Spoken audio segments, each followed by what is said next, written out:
Wat Tieng Nabang dalam Labinia, Isaïa sau Fulai và Jeremiïa lại vui.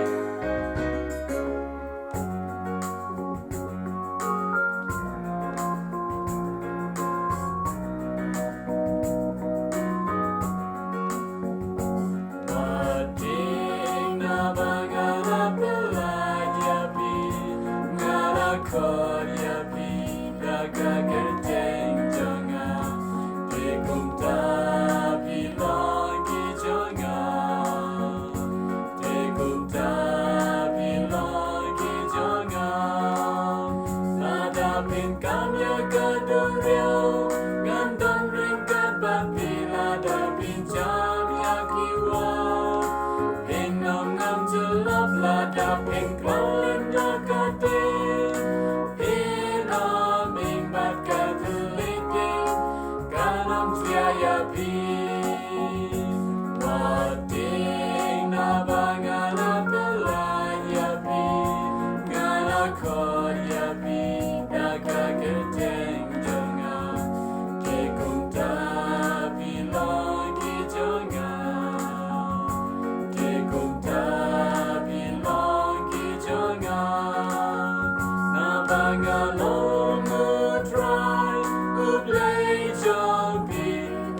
Kuki Israel, unang penim jampi, ngara iya bin, terkacing ibang jukut nama kata, ngara yailes pun yapi.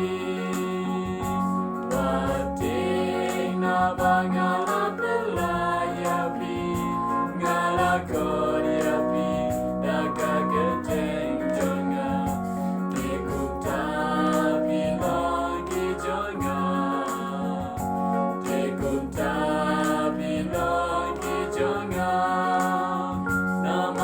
pilon kipa kodor, hagi kran jonga.